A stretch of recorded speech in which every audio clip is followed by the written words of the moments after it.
안녕하십니까. 자, 이번 시간은 2023년 경찰 승진 대비 형법 모의고사 5회부터 진행을 하도록 하겠습니다. 자, 우리가 처음에 이제 말씀드렸듯이 이제 10회분인데 이제 2회, 5회, 8회 이렇게만 이제 해설을 한번 진행을 하도록 하겠습니다. 자, 문제들을 보는데요. 역시 이제 문제 다 볼 수 없으니까 2번을 한번 가보겠습니다. 자, 범죄는 즉시범과 계속범으로 구별하는데 물론 상태범이 중간에 있죠. 근데 사실 즉시범과 상태범은 이렇게 구별이 쉽지는 않습니다. 그래서 읽어보시는데요. 첫 번째부터 자, 가보시면 자, 체포죄는 계속범으로서 계속범이죠. 체포죄는 계속범이다. 계속범이 뭐예요? 그러니까 결국엔 계속범은 기수와 종료가 불일치하는 거예요.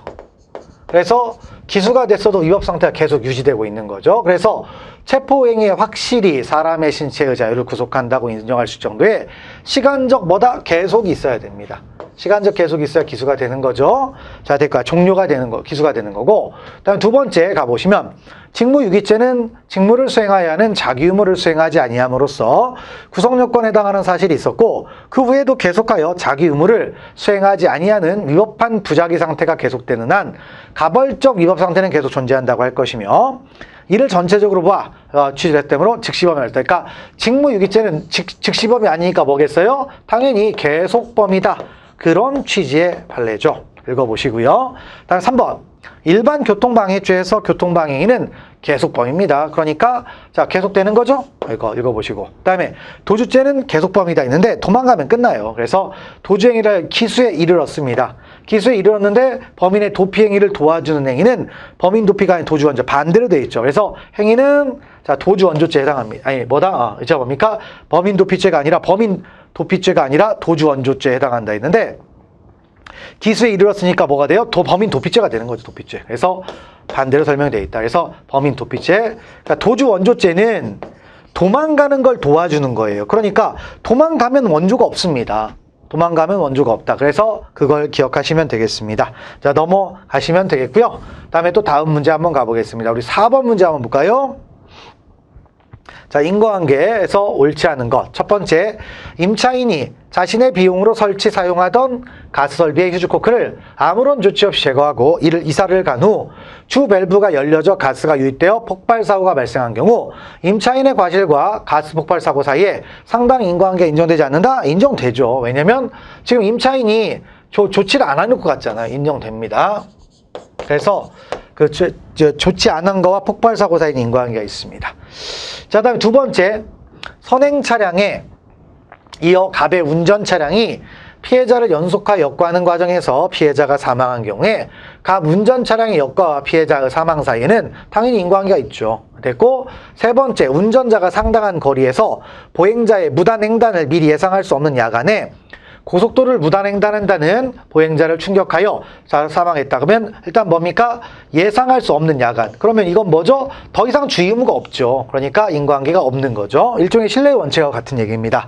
됐고, 다음 네 번째로 가보면 갑은 주점 도우미인 을과 윤락행위 도중 시비 끝에 피해자 을을 이불로 덮어 씌우고 폭행한 후 이불 속에 들어있는 을을 두고 나가다가 우발적으로 탁자 위에 을의 손가방 안에서 현금을 가져간 경우에 폭행과 절취 행위 사이에 인과관계가 인정되지 않는다. 그러니까 지금 뭐냐면 강도상해죄가 되려면, 그러니까 강도가 되려면 그러니까 재물을 강취하기 위해서 폭행을 해야 돼요. 근데 지금 싸움이 나가지고 폭행을 했고 실신한 경우에 가져가지 인과관계가 없으니까 이건 뭐가 된다? 상해죄하고요.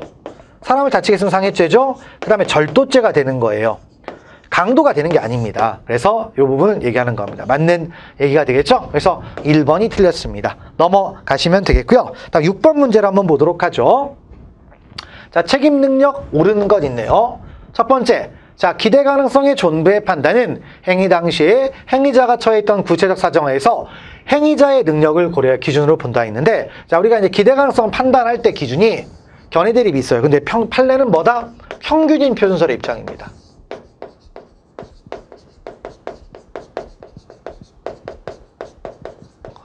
평균 표준설이에요. 근데 이거는 행위자 표준설이라는 거죠. 잘못된 거죠? 그래서 1번 틀렸습니다. 다음 두 번째, 평소 간질 증세가 있었다면 범행 당시에 간질이 발작을 안 했대요. 그럼 제정신이죠. 그러니까 자 뭐다 쪽에서 요건이 충족되면 안 됩니다. 그러니까 심신장애로 인해서 사물 변별 능력 또는 의사결정 능력이 없어야 돼요. 그런데 지금 뭐죠? 간질이 있지만 평소에는 멀쩡했다 이거예요. 지금 그 순간에는. 그러면 이건 심신장애가 아닙니다.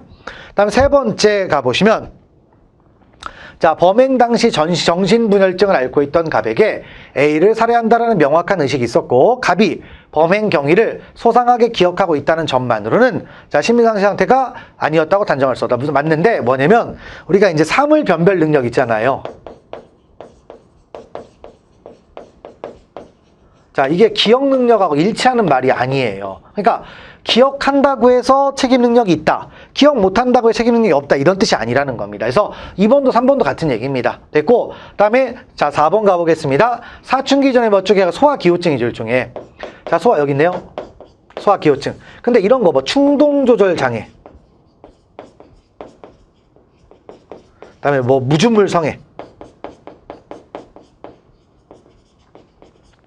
이런 것들은 원칙적으로 심리장애를 안 봅니다.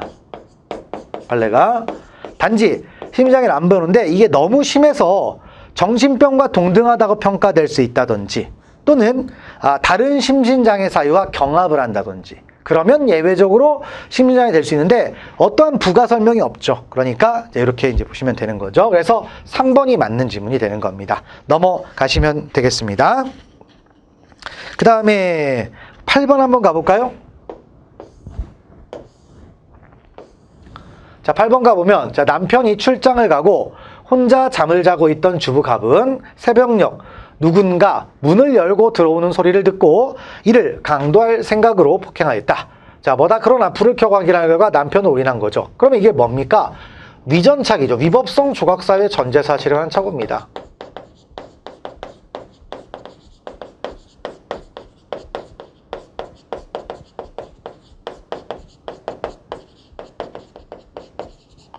위전착이 되는 거죠. 오상방입니다. 오상방이.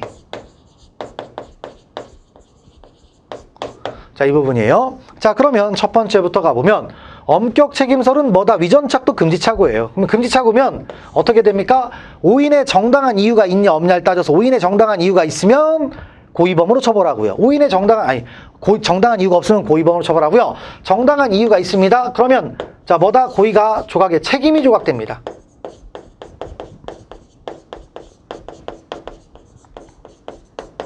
책임이 조각됩니다. 근데 오인의 정당한 이유가 있으면 책임이 조각됩니다. 근데 자 소극적 구성요건 표지론하고 제한적 책임설 뭐 이런 거 유추연설 있죠? 이런 것들은 결론이 똑같죠. 다 뭐다? 과실범이에요. 과실범 처벌하는데 문제는 우리가 과실폭행이라는 게 있는데 과실폭행은 처벌 안 해요. 그래서 무죄입니다. 근데 자 읽어보시면 2번, 3번 소극적 구성요건 표지 요소 이론에 소극적 구성요건 요소는 표지죠, 표지. 표지 이론에 따르면 구성요건적 착오가 되어 고의가 조각된다. 따라서 갑은 과실폭행으로 처벌된다. 근데 처벌이 아니라 무죄가 나오는 거죠. 왜? 과실폭행 처벌 규정이 없습니다. 그 다음에 제한적 책임설 중 구성요건적 착오의 규정을 적용하자라는 견해에 의하면 고의가 조각돼 처벌할 수 없고 과실범이 아니라 역시 처벌 못하죠. 다음 법효과 제한적 책임설은 고의의 이중적 기능을 인정하는 견해로 구성요건적 고의는 인정되지만 책임고의가 탈락된다. 따라서 뭐죠? 무죄가 된다. 책임고의가 탈락됐으니까 무죄가 나오는 거죠. 그러니까 자 뭐다? 2, 3, 4번은 결론이 똑같아요. 엄격 책임설만 결론이 달라집니다. 그래서 그 부분을 알아두시면 되겠죠. 넘어가시면 되겠습니다. 자, 그 다음 문제로 또 가보죠. 우리 11번 문제 가보겠습니다. 자, 11번 가보면 교사범에 관한 설명 옳지 않은 것 첫 번째, 자 교사자의 교사행위에도 불구하고 피교사자가 범행을 승낙하지 아니하거나 피교사자의 범행 결의가 교사자의 교사행위하여 생긴 것으로 보기 어려운 경우에는 이른바 실패한 교사로서 교사자를 예비 또는 음모에 준해서 처벌하고, 그러니까 어쩔 수 없죠. 실행이 안 나가면 교사자는 예비 음모가 되는 거죠. 그래서 1번 맞는 얘기가 되겠고요. 그다음 2번 가보면 자, 교사범이 공범관계로부터 이탈하려면 지 혼자 빠져가면 안 되죠. 그래서 결의를 자 피교사자의 범죄 실행의 결의를 해소하는 것이 필요하다라는 거죠. 마치 공동정범에서 주동자가 이탈하는 것과 똑같은 기준으로 갑니다. 됐고 세 번째로 가보시면 당초의 교사행위에 의하여 형성된 피교사자의 범죄 실행의 결의가 더 이상 유지되지 않는 것으로 평가할 수 있다면 설사 그 후 피교사자가 범죄를 저지르더라도 이는 당초의 교사행위에 의한 것이 아니라 새로운 범죄 실행의 결의에 따른 것이므로 교사자는 31조 2항에 의한 교사 책임을 부담한 변론을 하고 요 자체는 교사로서 책임을 집니다. 그러니까 인과관계에 빠진 거죠. 그러니까 인과관계가 있어야 된다는 그런 취지입니다. 넘어가시고 그다음 네 번째 가보시면 자 뭐다 교사범위 성립하기 위해서는 교사자가 피교사자에게 범행 일시 장소 방법 이런 것들 세부적인까지 막 특정해야 됩니까? 그럴 필요는 없죠. 특정할 필요는 없습니다. 그러니까 범죄가 특정되고 범위 특정되면 돼요. 그리고 알아서 하는 거죠. 그래서 범죄 결의가 생기게 하면 되는 겁니다. 그래서 11번, 4번이 틀렸다. 넘어가시면 되겠네요. 자, 그 다음에 이제 그 다음 문제로 13번 한번 가볼까요? 자, 과실범 옳은 것 있네요. 첫 번째. 공사 현장 감독인이 공사의 발주자에 의하여 현장 감독에 임명된 것이 아니고 건설업법상 요구되는 현장 건설 기술자의 자격도 없다면 과실책임을 물을 수 없느냐? 아니죠. 우리가 과실책임의 그 처벌 인정 근거는 상당히 넓어요. 뭐 신의칙, 사무관리 이런 거를 인정합니다. 그러니까 자격증 없어도 현장에서 관리하고 있으면 주의무가 있는 겁니다. 그래서 1번 일단 틀렸다라는 걸 보시고요. 그다음 2번 의사갑이 수술 전에 피해자에 대한 혈청에 의한 간기능 검사를 하였더라면 피해자가 사망하지 않았을 것이라는 점이 자 뭐다 입증이 안 됐어요. 그러니까 우리가 자 인과관계라는 건 첫 번째 이게 뭐다 조건설이죠. 가설적 인과관계잖아요. 그래서 가설적 제거 법칙이죠. 그러니까 요게 없었더라면 요것도 없었을 것이다. 그럼 인과관계 있는 거잖아요. 이걸 입증을 해야 됩니다. 인과관계 다 입증하는 거예요. 입증이 안 됐어요. 그럼 인과관계 있습니까? 없는 거죠. 그래서 2번도 틀렸고, 그다음 3번. 환자의 주치의 겸 정형외과 전공의 갑이 같은 과 수련의 의뢰 처방에 대한 감독 의무를 소홀히 한 나머지 환자가 의뢰 잘못된 처방으로 인한 상해를 입게 됐습니다. 갑은 당연히 뭐예요? 과실치상이 되는 거죠. 맞는 얘기. 왜냐면 지금 수련이잖아요. 수련이. 전문의하고 지금 주치의하고 수련의는 자 뭐다 신뢰 원칙이 적용되지 않습니다.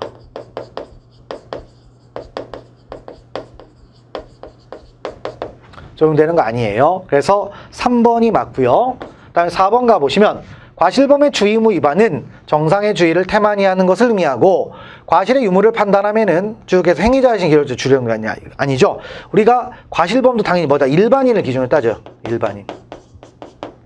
일반인은 모든 보통 사람을 말하는 게 아니라 그 업계 종사자를 말하는 겁니다. 그래서 틀렸다. 행위자가 아니라 일반인을 기준으로 따집니다. 그래서 3번이 맞는 얘기가 되겠죠. 넘어가시면 되겠습니다. 자, 그 다음에 우리 16번 가볼까요? 16번인데 여기에는 살짝 오타가 있네요. 그래서 판결 확정 여기 요 말을 좀 빼세요. 요 말 빼세요. 그래서 읽어보시면 형법 37조 후단의 경합범 즉 판결이 확정된 죄와 그 판결 확정 전의 범한 죄에서 확정 판결 전이 아니라 확정 판결의 의미죠. 여기서 판결이 확정, 아니면 판결 확정 전 이런 거 있잖아요. 이 말의 뜻을 얘기하는 거예요. 그러면 이건 무슨 뜻이다? 판결이 확정됐다는 뜻은 통상의 방법에 의해서 불복을 할 수 없는 상태다 이런 얘기죠. 그렇죠? 그런 부분들입니다. 됐고 해서 전이라고 하면 말이 안 되는 거죠. 그래서 그에 빠진 건 빠져야 됩니다. 넘어가시고요. 그다음 2번 형법 37조 후단의 경합범에 있어서 판결에 확정된 죄라 함은 계속 못하네요. 판결이 확정된 죄라 함은 수개의 독립한 죄 중 어느 죄에 대하여 확정 판결이 있었던 사실 자체를 의미하므로 집행유예를 선고한 확정 판결에 의한 선고가 효력을 잃었다 하더라도 이는 확정된 데에 해당한다. 이런 말입니다. 판결이. 그렇죠? 그 다음에 세 번째 가보면 형법 37조 후단의 경합범에 있어서 판결이 확정된 죄람은 수개의 독립된 죄 중 어느 죄에 대해서 확정 판결이 있었던 사실 자체를 의미하므로 사면됨으로써 쭉 해도 뭐다 된다라는 겁니다. 됐고요. 다음 네 번째 가보시면 재심 대상 판결을 받은 사람이 그 후 별개 후행 범죄를 저질렀는데 재심 대상 판결에 대한 재심 판결이 후행 범죄 판결보다 먼저 확정되는 경우에는 경합범이 되느냐? 안 됩니다. 재심에서 이미 확정 판결이 있었던 것이 되기 때문에 안 된다라는 거죠. 하나 보시면 되겠습니다. 가볍게 보시고요. 그러니까 약간의 오타들이 좀 있습니다. 그래서 조금 신경을 쓰시고 보시면 될 것 같습니다. 그 다음에 19번 가보겠습니다. 형의 감면, 조문들이죠. 자, 우리가 심신미약이라는 게 옛날에는 필요적 감경이었어요. 근데 지금은 아니죠. 의무적 감경입니다.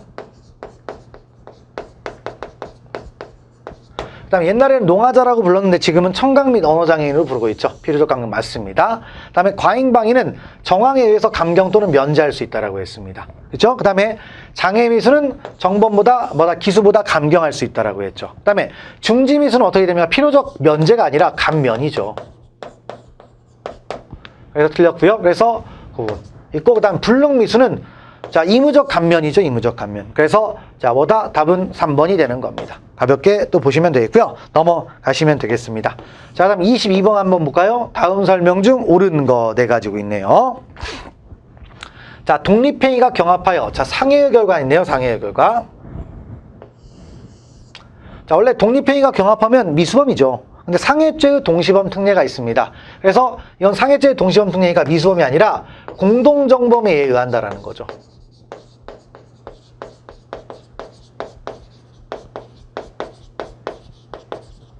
263조 얘기입니다. 그래서 틀렸고요. 그다음 2번 피해자가 피고인과 말다툼을 하다가 죽고 싶다 또는 같이 죽자고 하며 피고인에게 기름을 사오라고 하자 피고인이 휘발유 한 병을 사다 주었는데 그걸 가지고 자살을 하십니다. 그럼 뭐예요? 자살 방조가 되죠. 도와줬잖아요. 그래서 틀렸고, 그다음에 세 번째 자살방조죄는 자살하는 사람의 자살행위를 도와주어 용이하게 실행하도록 함으로써 성립되는 것으로서 그 방법에는 자살 도구인 총, 칼 등을 빌려주거나 독약을 만들어 주거나 조언 또는 격려를 한다거나 기타 적극적, 소극적, 물질적, 정신적 모든 방법이 방조라는 말에 우리가 기본 개념 있잖아요. 다 들어간다는 얘기입니다. 그래서 부작위도 될 수 있고 뭐 다 되는 거죠. 그래서 여기는 맞는 얘기가 되겠고요. 그다음에 네 번째 가보면 갑이 을을 살해하기 위하여 병정 등을 고용하면서 그들에게 대가의 지급을 약속했습니다. 그럼 대가의 지급을 약속한 건 실질적으로 기여를 하는 거죠. 그래서 자, 방조가 됩니다. 살인 예비가 됩니다. 그래서 틀렸죠? 그래서 이게 맞다. 넘어가시면 되겠네요. 자, 그래서 22번 이렇게 이제 한번 보시면 될 것 같고요. 그 다음 문제로 우리 25번 한번 가볼까요?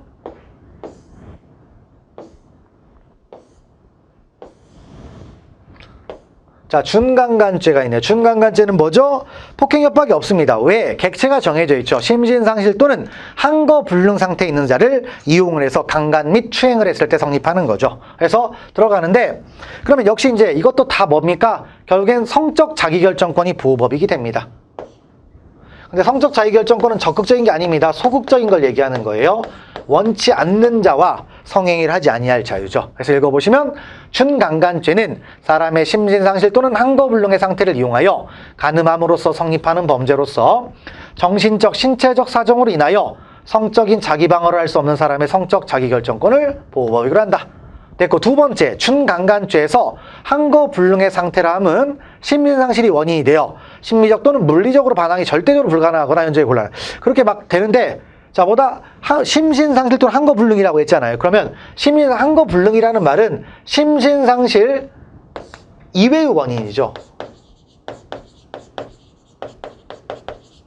이외의 원인이 돼서 심리적 또는 물리적으로 반항이 불가능한 경우를 말한다라는 겁니다. 그래서 2번이 틀린 내용이 되죠. 말장난 좀 친 겁니다. 그래서 보시고요. 세 번째, 피해자가 깊은 잠에 빠져 있거나 술, 약물 등에 의해 일시적으로 의식을 잃은 상태 또는 완전히 의식을 잃지는 않았더라도 그와 같은 사유로 정상적인 판단 능력과 대응, 조절 능력을 행사할 수 없는 상태에 있었다면 자, 쭉 해서 한거불능 상태라고 볼 수가 있겠죠. 그래서 그 부분 보시고요. 그다음에 네 번째는 무슨 얘기입니까? 준강간죄는 객체에 대한 인식이 있어야 되잖아요, 우리가. 그래서 그러니까 뭐냐면 심신상실이나 한거불능이라는 걸 행위자가 인식해야 된다, 안 해야 된다? 인식해야 되죠. 그래서 준강간의 고의는 피해자가 심신상실 또는 한거불능의 상태에 있다는 것과 그러한 상태를 이용하여 간음한다는 구성요건적 결과 발생의 가능성을 인식하고 그러한 위험을 인식하는 거다라는 거죠. 그러니까 실제로는 한거불능이 아닌데 행위자는 한거불능이라고 인식을 했어요. 그러면 뭐가 됩니까?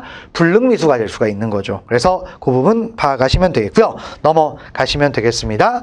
자, 그 다음에 쭉 넘어가서 우리 절도를 한번 보겠습니다. 28번. 자, 실행의 착수, 절도죄의 실행의 착수가 있네요. 통상적인 절도는 밀접행위, 물색행위를 기준으로 판단합니다.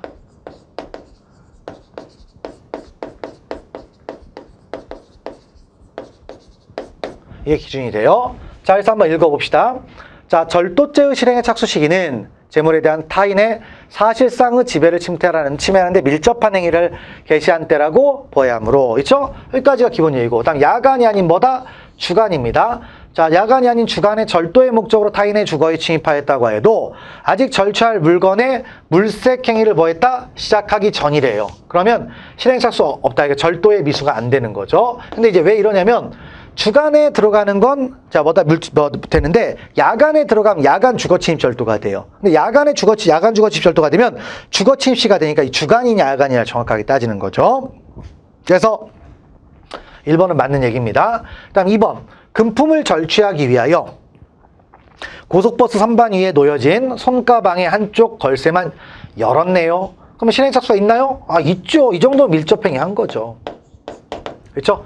잡으면 기수가 되는데 돈에 만약 뭐 소지품을 잡았으면 되는데 문을 열었으니까 이 정도면 뭐가 된다? 있는 거죠. 그래서 2번이 틀렸습니다. 넘어가시고 3번.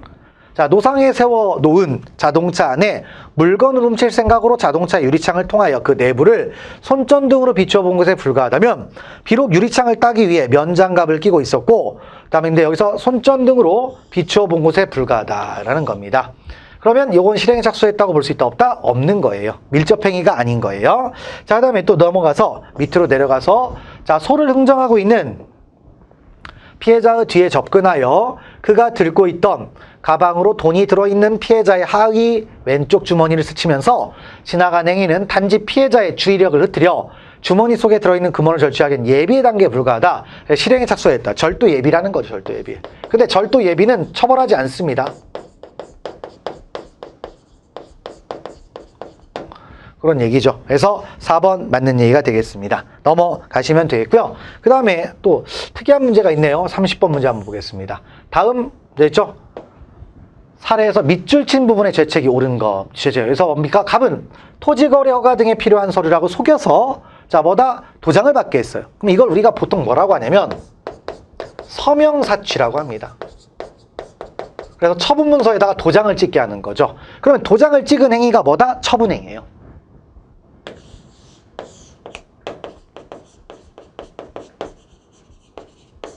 그 다음에 속였죠? 속였다라는 말이 뭡니까? 이제 기망행위입니다.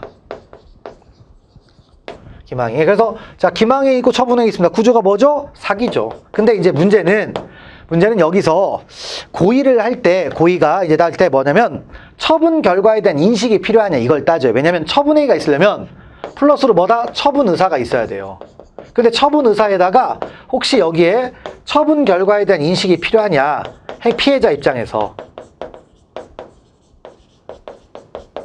인식은 없죠. 왜냐하면 속였으니까. 하지만 인식은 필요 없다라고 해서 처분 의사 있고 처분행위 있으면 바로 사기죄가 된다는 겁니다. 그래서 자 2번이 되는데 이게 서명사취여서 아주 중요한 판례였죠. 그래서 그 부분을 보시면 됩니다. 그래서 차용을 했다. 서명사취. 그래서 이게 뭐다? 처분 결과에 대한 인식은 필요하다 안 필요하다? 필요하지 않다. 그거에 대한 중요한 판례가 됩니다. 넘어가시면 되겠습니다. 자 그래서 자 됐고요. 그다음에 33번 한번 보겠습니다. 자, 배임죄가 있네요. 우리 배임죄는 타인의 사물을 처리하는 자가 임무에 위배한 거죠.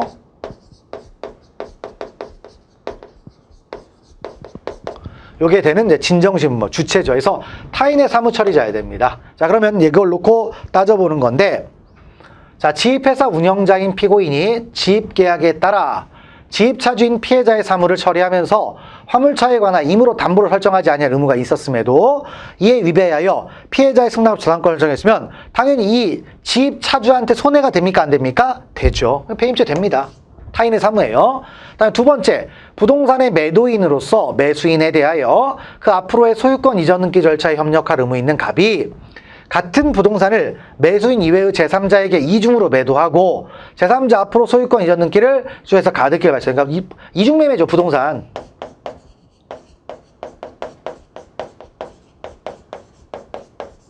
부동산 이중매매가 됐죠? 배임이죠.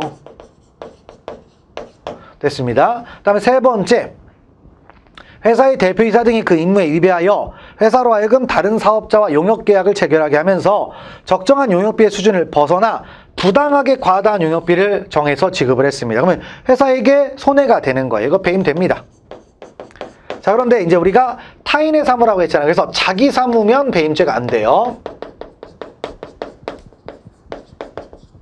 그런데 자 4번 보시면 채무자 갑이 채권자에 대하여 소비대차 등으로 인한 채무를 부담하고 이를 담보하기 위해 장래 부동산의 소유권을 이전하기로 하는 내용의 자 대물변제 예약을 했어요. 대물변제 예약이 뭐죠? 만약에 내가 돈을 못 갚으면 어떤 땅 대신 물건으로 대신 갚겠다라는 뜻입니다. 그러면 부동산을 이걸 처분을 했을 때 이게 배임이냐? 그랬더니 자 뭐죠? 결국엔 대물변제 예약은 채무불이행이에요. 우리가 채무불이행, 빚 갚는 건 자기 사무입니다. 타인의 사무가 아니에요. 자기 사무니까 배임죄가 된다 안 된다? 배임죄가 되지 않습니다. 그래서 4번이 정답이 되는 겁니다. 그 취지를 정확하게 알아주시면 되겠습니다. 자, 넘어가시면 되겠고요. 다음 35번 가보겠습니다. 자, 통화에 관한 죄 옳은 것 있네요. 옳은 것. 자, 첫 번째부터 보시면 위조 통화를 행사하여 재물을 불법 영득한 경우 위조 통화 행사는 언제나 기망적인 요소를 포함하고 있을 뿐만 아니라 그 법정형이 가중되어 있으므로 자 흡수된다 있는데 아닙니다. 우리 판례는 법익이 다르다라고 해요. 그래서 이 부분은 경합범입니다. 흡수 안 됩니다. 경합범이에요. 경합범. 그리고 자 위조죄, 위조통화 행사죄, 그 다음에 사기죄 다 경합범입니다. 법익에 따라 판단해요. 자, 그 다음에 두 번째로 가보면 위조 변조 행사 통화 행사죄는 행사죄는 위조 또는 변조된 통화의 점유 또는 처분권을 타인에게 이전하여 통화로서 유통하게 하는 것, 진정한 통화로서 유통하게 하는 것, 이걸 행사라고 합니다. 그럼 위조 통화임을 알고 있는 제3자에게 그 위조 통화를 교부했어도 이거 유통시 예상했어요. 유통만 시키면 돼요. 그러니까 알아도 위조 통화 행사죄가 된다라는 겁니다. 문서만 몰라야 돼요. 문서만. 그래서 2번도 틀렸고요. 3번 위조 통화 위조를 예비 음모한 자가 실행에 자수했습니다. 그럼 뭐다? 필요적 감면입니다. 자수했으니까 이럴 때 이제 실행에 들어가기 자수했으니까 되겠고요. 그다음 네 번째, 우리가 이제 위조나 변조의 정도는 결국엔 뭘 가지고 따진다? 일반인이 오인할 수 있는 정도예요. 전문가가 아니라 일반인이 오인할 수 있냐 없냐를 따집니다. 그래서 진정한 통화에 대한 가공행위로 인하여 기존 통화의 명목 가치나 실질 가치가 변경되었다거나 객관적으로 보아 일반인으로 하여금 기존 통화와 다른 진정한 화폐로 오신하게 할 정도의 새로운 물건을 만들어낸 것으로 볼 수 없다면 그러니까 일반인 보니까 안 된다. 그럼 뭐예요? 변조 안 된다는 얘기예요. 그래서 4번이 맞는 지문이 되겠습니다. 넘어가시면 되겠습니다. 그 다음에 이제 40번 문제 한번 보겠습니다. 자, 갑의 죄책 나오네요. 한번 읽어봅시다. 피고인 갑 등이 A와 그로부터 피해를 당한 사람들 사이에 합의를 주선하기 위하여 자신들도 피해자인 것처럼 행세하기 위한 방편으로 A를 고소하기로 하고 이러한 취지를 A에게도 알린 후 A로부터 차용금 피해를 당한 것처럼 허위의 사실을 기재하여 A를 고소했습니다. 그러면 자 이제 명의자를 동의를 받고 했잖아요. 그럼 우리가 이거를 뭐라고 한다? 동의받고 이제 허위 사실 신고했으니까 승낙무고라고 합니다. 그런데 우리가 그 피해자의 승낙에서 위법성이 조각되려면 개인적 법익이 한해야 돼요. 그런데 이 무고죄는 국가적 법익입니다.